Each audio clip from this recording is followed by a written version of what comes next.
하나님 아버지, 주님의 은혜로 새 아침을 맞습니다.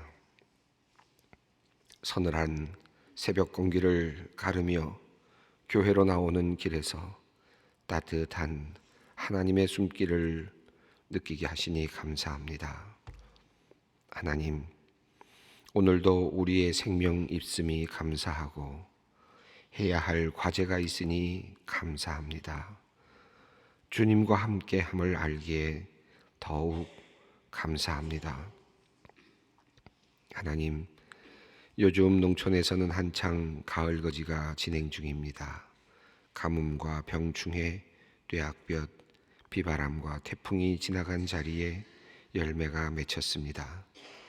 저절로 쉽게 맺힌 열매가 아님을 압니다. 때마다 생명을 잃을 만한 고비가 있었지만 그 모든 고비들을 이겨내고 결국 열매들이 열렸습니다. 사랑의 주님, 우리의 삶도 이와 같음을 압니다. 숨이 쉬어지지 않을 만큼 답답하고 모든 것을 두고 도망가고 싶을 만큼 절망적이었던 시간들이 그저 우리의 삶을 갉아먹는 고통의 시간이 아니었음을 깨닫습니다. 긴 터널 같은 어둡고 외로운 시간을 지나 삶을 돌아봤을 때 하나님께서 맺게 하신 삶의 열매들을 발견하게 됩니다. 주님 허락하신 그 열매들을 주소하며 그동안 흘린 눈물과 땀을 위로 받는 은혜를 내려 주시옵소서. 주님, 지금 한창 씨를 뿌리며 삶을 가꾸고 있는 또 다른 사람들을 위해서 기도합니다. 긴 시간에 뙤약볕이 있어야 하는 것을, 뜨거운 여름, 긴 장마가 필요한 것을 알게 하여 주시옵소서. 그들이 지치지 않게 하시고 상한 마음은 치료하여 주시옵소서.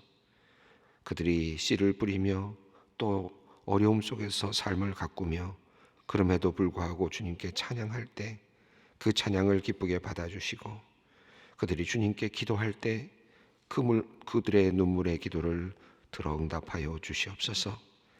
열심히 노력하는 시간이 하나씩 쌓여가게 하시고 마침내 큰 열매를 거두게 하여 주시옵소서. 사랑하는 가족을 먼저 하나님의 품으로 보낸 가족들을 위하여 기도합니다. 태중의 아이, 자녀, 배우자, 또 부모님을 잃은 성도님들 한 분 한 분 기억하여 주시옵소서. 그 슬픔과 그리움을 사람이 어떻게 위로할 수 있겠습니까? 사망이라는 영원한 이별이 주는 상실감과 사랑하는 이의 부재로 인한 허무함을 주님께서 자비로운 손길로 어루만져 주시옵소서. 무엇보다도 사망의 힘을 넘어서는 예수 부활, 예수 생명의 소망을 이들에게 허락하여 주시기를 원합니다. 남은 이들이 다시 일상을 회복하여 각자의 자리로 돌아갈 수 있게 하시고 다시 만날 날을 기다리며 현재를 값지게 살아내게 하여 주시옵소서. 마음의 병으로 어려움을 겪는 성도들을 위하여 기도합니다. 주님의 위로하심과 치료하심을 간구합니다. 주님 도와주시옵소서. 과거의 상처가 이제는 아물게 하여 주시고 지난날의 잘못은 하나님께 회개함을 통해 완전히 용서받음을 확신케 하여 주시옵소서. 비교의식, 열등감, 피해의식 등에서 벗어나게 하시고 자기 혐오, 강박, 불안, 우울 등 평안한 일상을 방해하는 감정들을 주님 거두어 주시옵소서.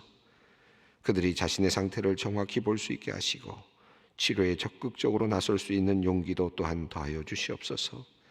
마음의 병도 몸의 질병과 같은 것이니 숨기거나 수치스럽게 여기지 않고 주변의 기도를 요청하고 도움을 구할 수 있게 하여 주시옵소서. 가족들에게 지혜와 용기를 주셔서 함께 잘 이 어려운 시간들을 이겨낼 수 있도록 주님 인도하여 주시옵소서.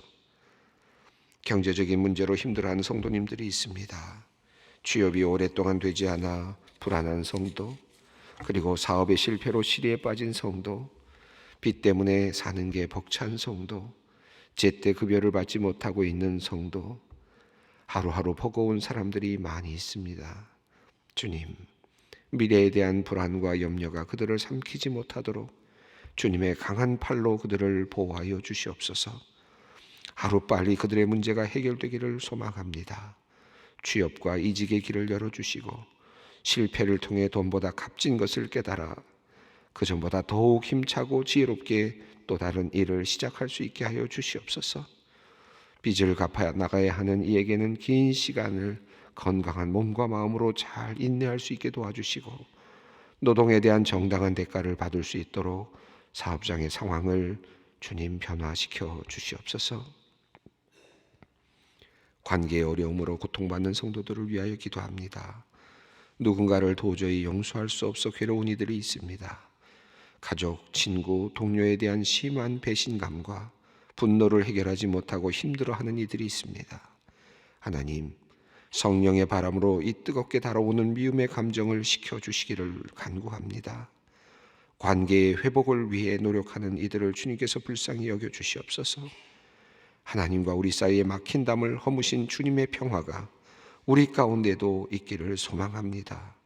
마음과 마음이 통하는 귀한 은혜를 주님 가정에, 친구 사이에, 동료들 사이에, 사업장 위에 내려 주시옵소서. 하나님, 어려운 환경 속에서도 꿋꿋이 주님의 전을 찾으며 믿음을 지키는 성도님들을 주님께서 귀하게 보아주시기를 간구합니다. 중풍을 앓는 장인과 치매를 앓는 장모님을 모시고 목회하는 아들, 손주는 한쪽 시력이 나오지 않아 마음이 아픈데 멀리 천안에서 매주 교회를 찾는 권사님의 마음을 헤아려 주시옵소서. 그의 기도를 주님께서 들어 응답하여 주시옵소서. 하나님께서 어려움 속에서도 주님을 간절히 바라는 이들을 위로하시고 복을 내려 주시기를 간절히 원합니다. 아버지가 급성 폐렴으로 중환자실에 있어 눈물로 기도하는 집사님이 있습니다. 그의 기도를 주님 들어주시고 염증이 속히 사라지게 하시고 회복해 되는 주님의 은혜가 있게 하여 주시옵소서. 오늘도 병상에서 주님께 기도하는 이들, 갇힌 곳에서 주님의 이름을 부르는 이들, 멀리 외국에서 가족들과 떨어져 사는 이들, 유학 중인 이들, 군대에서 나라를 지키는 이들, 노동의 현장에서 힘들게 일하는 이들, 오늘도 인력시장에 나와 자신의 일거리를 찾고 기다리는 이들, 억울한 일을 당하고 원수들로부터 우겨쌈을 당하여 곤경에 빠진 이들, 하나님, 하나님의 이름을 부르며 하나님의 도우심을 구하는 모든 이들에게 오늘도 함께하여 주시옵소서. 이제 말씀 앞으로 나아갑니다. 성령께서 이 시간 함께하시고 말씀을 읽고 들을 때에 우리의 가슴이 뜨거워지고 새로운 결단이 있게 하여 주시옵소서. 우리를 구원하신 유일하신 이름 예수 그리스도의 이름으로 기도 올리옵나이다. 아멘. 오늘 하나님께서 우리에게 주시는 말씀은 출애굽기 30장 11절로 21절입니다. 출애굽기 30장 11절로 21절 말씀을 우리가 한 목소리로 봉독하겠습니다. 여호와께서 모세에게 말씀하여 이르시되 내가 이스라엘 자손의 수요를 조사할 때에 조사받은 각 사람은 그들을 계수할 때에 자기의 생명의 속전을 여호와께 드릴지니 이는 그들을 계수할 때에 그들 중에 질병이 없게 하려 함이라. 무릇 계수 중에 드는 자마다 성소의 세겔로 반 세겔을 낼지니 한 세겔은 20게라라. 그 반 세겔을 여호와께 드릴지며 계수 중에 드는 모든 자 곧 20살 이상이 된 자가 여호와께 드리되 너희의 생명을 대속하기 위하여 여호와께 드릴 때에 부자라고 반 세겔에서 더 내지 말고 가난한 자라고 덜 내지 말며 너는 이스라엘 자손에게 속전을 취하여 회막 봉사에 쓰라. 이것이 여호와 앞에서 이스라엘 자손의 기념이 되어서 너의 생명이 대속하리라. 여호와께서 모세에게 말씀하여 이르시되 너는 물두멍을 놋으로 만들고 그 받침도 놋으로 만들어 씻게 하되 그것을 회막과 제단 사이에 두고 그 속에 물을 담으라. 아론과 그의 아들들이 그 두멍에서 수족을 씻되 그들이 회막에 들어갈 때에 물로 씻어 죽기를 면할 것이요 제단에 가까이 가서 그 직분을 행하여 여호와 앞에 화제로 제사를 드릴 때에도 그리할지니라. 이와 같이 그들이 그 수족을 씻어 죽기를 면할지니 이는 그와 그의 자손이 대대로 영원히 지킬 규례니라. 아멘. 우리는 지금 제사장이 하고 있는 사역에 대한 그런 내용들을 지금 읽어 내려가고 있습니다. 하나님께서 지금 시내산 높은 곳에서 모세에게 지금 지시하고 계시는 내용입니다. 이미 앞에서 살펴본 것처럼 제사장이 어떤 일을 하는 것입니까? 매일같이 아침과 저녁에 번제를 드리는 일을 하라고 주님께서 말씀을 하셨습니다. 번제를 드리고 또 그 다음에는 어떤 일을 합니까? 분향단에 가서 향을 피우라고 말씀을 하셨습니다. 물론 그것에 옆에 붙어 있는 내용은 등불의 기름도 또 관리하라고 하는 말씀도 함께 있었습니다. 그래서 우리가 지난 시간에는 향불, 분향단의 향을 피우는 내용에 대해서 우리가 읽고 또 묵상을 했습니다. 번제는 희생, 자기를 온전히 죽이는 동물들이 죽어나가는 것을 보면서 나 자신을 그 안에서 함께 죽여나가는 그런 일입니다. 매일같이 죽이는 일이 바로 번제를 바치는 일이었습니다. 그리고 이어지는 향단에서 향을 피우는 것은 무엇이라고 말씀드렸습니까? 기도였습니다. 매일같이 주님 앞에 나와서 기도하는, 아침과 저녁으로 주님께 기도의 자리를 만들고 주님께 기도가 끊이지 않도록 하는 것, 이것을 지금 하나님께서 명령하고 계신다 하는 것을 우리가 함께 살펴보았습니다. 오늘 읽은 말씀은 두 가지 내용이 나오는데요. 하나는 속전에 관련된 내용입니다. 다시 말하면 성전을 위한 헌금인데, 성막을 위한 헌금이면서 동시에 나의 생명을 위한 헌금입니다. 생명을 구해 주신 하나님께 대한 감사의 헌금, 속전이고, 두 번째는 또 제사장이 해야 되는 일 중에서 노떼아의 수족을 씻도록 하라는 명령이 두 번째 내용입니다. 오늘은 두 가지 큰 내용이 들어있는 본문입니다. 11절부터 16절까지가 첫 번째 속전과 관련된 내용입니다. 11절과 12절을 함께 읽어보겠습니다.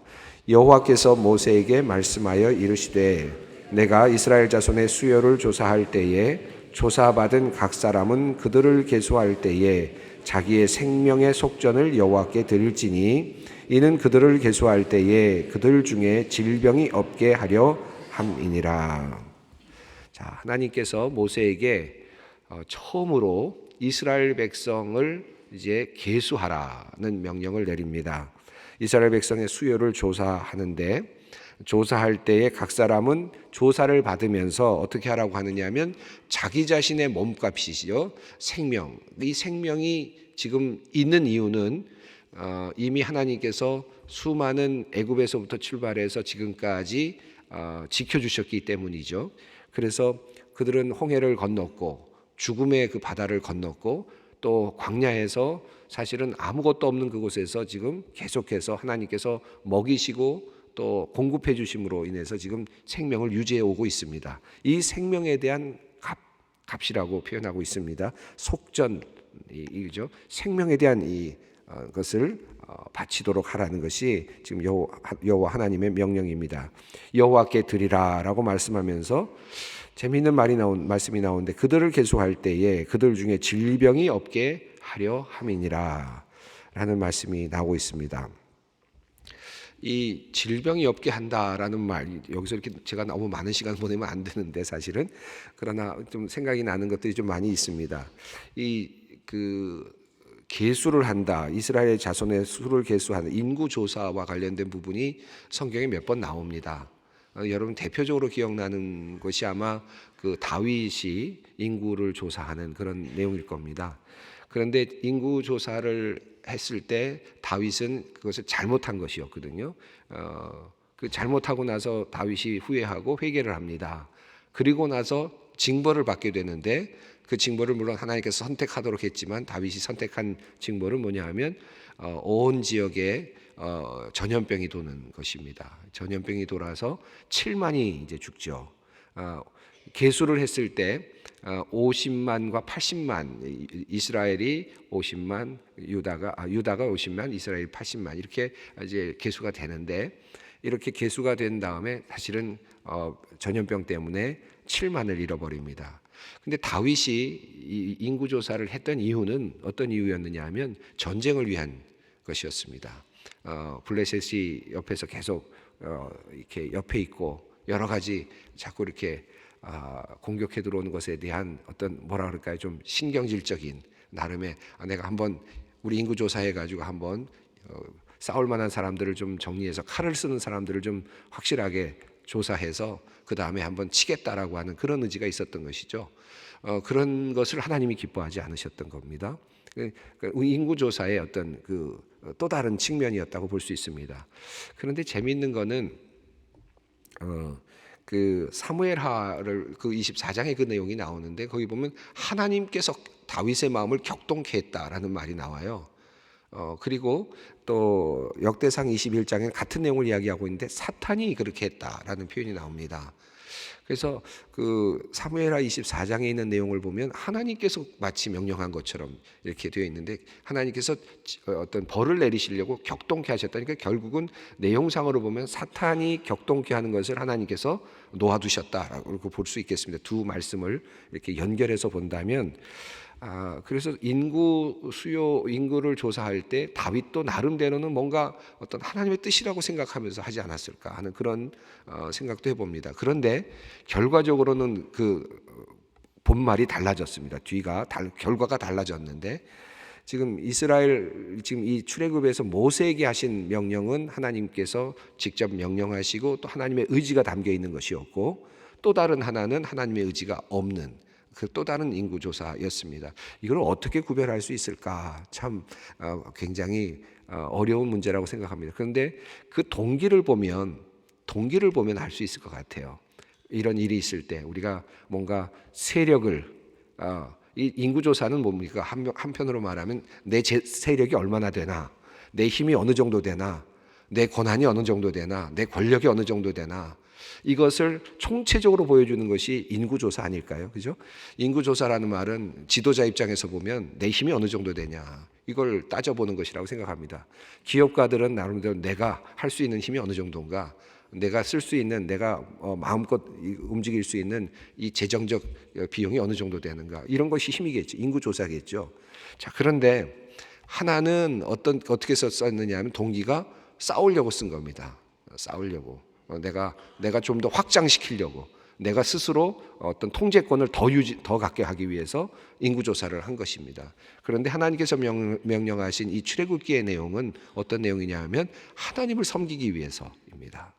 하나님을 섬기기 위해서 인구를 조사하라. 하나님의 성전에 봉사하기 위해서 인구를 조사하라는 것이 다릅니다. 그래서 좀 이렇게 비교할 필요가 있을 것 같은데, 자, 그러면 하나님께서 어떻게 하라고 하셨는지 13절을 읽어보겠습니다. 무릇 계수 중에 드는 자마다 성소의 세겔로 반세겔을 낼지니 한 세겔은 20게라라. 그 반세겔을 여호와께 드릴지며. 여기 세겔이라는 단위가 나왔고 또 게라라고 하는 단위가 나왔습니다. 게라는 많이 나오는 그런 단위는 아닌데, 그 세겔은 이제 그 일반적인 세겔의 그 단위가 있었고, 왕실에서 쓰는 세겔의 단위가 있었고, 또 성전에서 쓰는 세겔의 단위가 조금씩 달랐다고 하죠.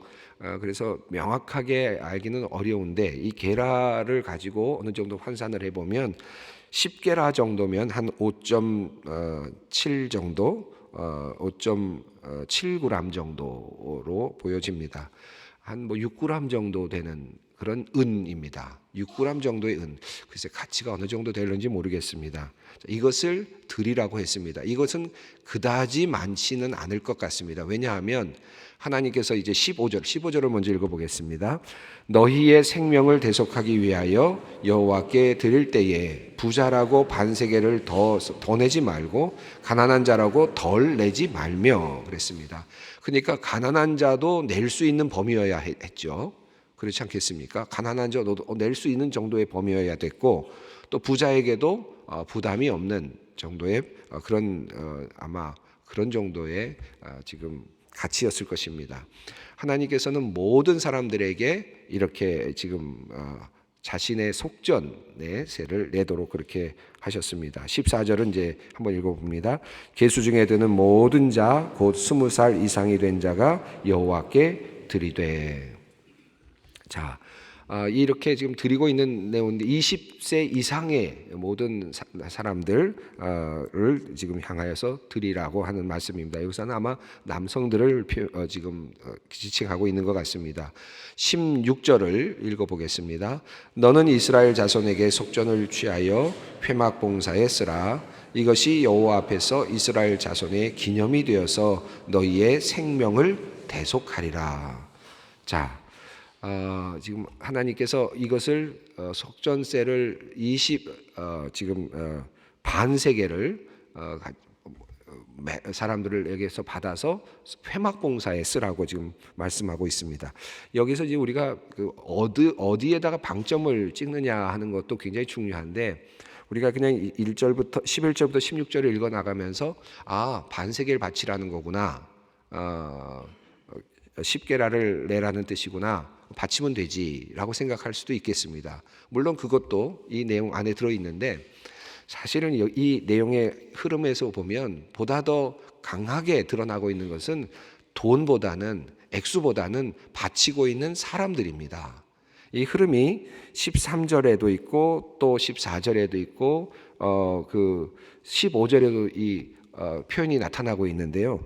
무릇 계수 중에 드는 자마다, 계수 중에 드는 모든 자, 그리고 15절에 너희 생명을 대속하기 위하여 여호와께 드릴 때에, 드리라는 겁니다. 그러니까 줄을 쭉 서서 한 사람씩 한 사람씩 줄을 서서 자신의 이름과 그리고 자신의 어떤 자신에 대한 자신을 분명하게 이야기하고, 그리고 거기에 속전세를 바치고, 또 한 사람이 쭉 줄을 서서 지금 이렇게 하고 있는 그런 장면이 연상되는 부분입니다. 그렇게 하는 것을 지금 하나님께서 보고 계시는 거예요. 상상하고 계시는 겁니다. 수많은 사람들이 지파별로 쭉 서서 나는 누구입니다 라고 말하고, 그리고 속전세를 내고 하나님 감사합니다 하고 내고 있는 그 긴 행렬, 수많은 행렬이 다 똑같은 걸 들고 와서 그 생명의 어떤 가치를 들고 와서 하나님께 바치고 있는 그와 같은 장면을 하나님께서 지금 연상하고 계시는 것입니다. 돈의 액수가 얼마쯤 모이겠다, 이것으로 지금 환산하고 계시는 것이 아니고, 그 사람들, 바치는 사람들이 지금 아마도 웅장한 하나의 그런 모습일 거라고 생각합니다. 하나님께서 지금 생각하시는 것은 모든 사람이 한 사람도 빠짐없이 성인된 남자, 20세 이상의 남자들이 모두가 다 줄을 서서 하나님께 속전세를 바치고 있는 그 장면을 하나님께서 연상하고 있는 것이죠. 그것이 지금 하나님의 어떤 의도라고 볼 수 있을 것 같습니다. 그러니까 사람이 중요한 것입니다. 하나님께서 그 모든 사람들이 함께 감사하는 마음으로, 생명을 구원하신 하나님께 대한 감사함으로 바치라고 하는 그런 말씀입니다. 쭉 바치고 있는데 질병을 없게 하기 위하여다라는 말씀이 12절에 나왔으니까, 마치 저는 이런 상상을 해봤습니다. 이거 그냥 우스꽝스러운 상상이지만, 옛날에 저희 어렸을 때 전염 백신 주사 같은 거 학교에 가면은 쭉 조회 끝나고 나서 줄을 쓴 다음에 줄 쓴 채로 일렬로 방으로 들어가면서 주사 한 대씩 맞고 들어가던 그런 기억이 나는데요. 마치 속전세를 바치고 하나님께 생명에 대한 감사를 드리고, 나를 구원하신 하나님에 대한 감사를 드리고 나가는데, 마치 예방주사 한 대 맞듯이 질병이 없으리라 라고 하는 하나님의 어떤 축복의 말씀이 함께 들어가는, 여기서 질병이라는 말은 전염병을 말하는 것입니다. 그러니까 모든 사람이 한꺼번에 죽는 이와 같은 전염병들을 하나님께서 지금 막으시겠다라고 하는 그런 의미입니다. 근데 생명이라는 의미에서 굉장히 연관성이 있죠. 어떻게 연관성이 있습니까? 우리가 하나님께서 나를 생명을 구원해 주셔서 하나님 감사합니다. 하나님, 나의 생명이 여기까지 온 것이 하나님의 은혜입니다. 저의 생명에 대한, 생명을 구원하신 하나님에 대한 감사로 우리가 감사의 헌금을 드리고 있으니, 하나님께서 그들의 생명을 계속 연장시켜 주시고 그들이 그 생명의 끝까지 이 세상에서 주어진 그 날까지 살 수 있도록 하나님께서 만들어 주시겠다는 약속이 그 안에 또 함께 있는 겁니다. 이 생명은 그런 의미에서 매우 중요하죠. 자, 회막 봉사에 쓰라 그랬는데 이 지난번에 우리가 살펴봤습니다. 제가 강해를 하면서 말씀을 드렸는데 이 은 반세겔은 나중에 어디서 쓴다고 그랬죠? 어디서 쓴다고 제가 앞서 말씀드렸습니다. 어디에서 쓴다고 그랬습니까? 은을 가지고 사용하라는 곳이 있었습니다. 다 잊어버리신 거 좋습니다. 괜찮습니다. 성전 성막을 지을 때 판을 만들려고 그랬잖아요. 판으로 이렇게 막을 세웠죠. 막을 세울 때 그 밑받침에 뭘 하려고 그랬죠? 은으로 받침을 하라고 그랬죠. 기둥을 세울 때도 그 밑받침에 은으로 하라고 했습니다. 그래서 성전의 모든 바닥에 뭐가 깔려 있는 겁니까? 바로 그 은이 깔리는 겁니다. 나중에 38장에 나올 때 또 한번 나와요. 우리가 출애굽에서 그건 분명하게 이제 그 내용이 나옵니다. 그 밑에 깔라고 하는 내용이 나오는데요. 그 은 반세겔을 다 모아서 모은 은을 가지고 그 밑에 있는 것부터 시작하는 겁니다. 그러니까 회막의 기초를 놓는 일이 우리의 생명값입니다. 그리고 그 위에 회막과 관련된 일들을 모든 하는 비용들을 바로 이 생명값을 가지고 해나간다 하는 것이 하나님의 큰 디자인입니다. 우리 성전, 우리 성막은, 우리 교회는, 또 교회라고 보아도 좋겠죠. 이 교회는 우리 한 사람 한 사람의 그 생명을 구원해 주신 그 감사로 교회가 밑받침을 두고 거기서부터 그 감사로부터 교회가 시작되고 또 교회가 아름답게 또 사역을 감당하게 되는 것이다. 이렇게 이해할 수 있을 것 같습니다. 시간이 많이 갔어요. 그래서 이 뒤에 부분을 그냥 간단히만 설명을 드리겠습니다. 두 번째는 물두멍을 놋대야를 만들라고 하는 것이 17절부터 21절까지 말씀입니다. 이것도 하나님께서 만들라고 미리 말씀하셨던 것이 아니고 이곳에서 이제 지금 새롭게 말씀하고 계시는데 놋대야를 만들어서 물을 담아두고 그리고 성막, 지성소와 성소가 있는 그 성막과 제단이 있지 않습니까? 그 사이에 두어서 어떻게 하라고 하셨습니까? 항상 들고 나갈 때 손과 발을 씻도록 하라 하는 그런 말씀입니다. 제사장의 경우에는 그리고 마지막에 21절만 한번 읽어보겠습니다. 이와 같이 그들이 그 수족을 씻어 죽기를 면할지니 이는 그와 그의 자손이 대대로 영원히 지킬 규례니라. 앞서 어떤 내용이 나왔냐면 제사장과 관련해서 죽기를 면할지니라는 말이 한 번 더 나온 것이 있습니다. 어떤 곳이냐면 28장 43절입니다. 이것은 그것들을 입어야 죄를 짊어진 채 죽지 아니하리니라는 말씀이 나옵니다. 그래서 제사장이 죽지 않으려면 이렇게 해야 된다라는 것이 이제 두 번째로 나온 것인데, 첫 번째는 옷을 제대로 입어야 죽지 않을 것이다 하는 것이고, 두 번째는 이제 손과 발을 씻어야만 너희가 죽지 않을 것이다 라는 것이 두 번째 지금 등장하고 있습니다.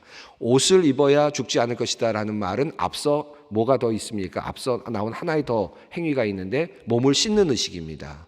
그래서 몸을 씻고 그리고 옷을 입는 의식, 이것을 해야 너희가 죽지 않을 것이다. 그 다음엔 또 두 번째는 오늘 말씀은 손과 발을 씻지 않으면 너희가 들고 나갈 때 그렇게 하지 않으면 너희가 죽을 수 있다라고 하는 두 가지의 말씀을 하고 있습니다. 이것은 목욕을 하고 옷을 입는 것은 우리가 세례를 의미할 수 있습니다.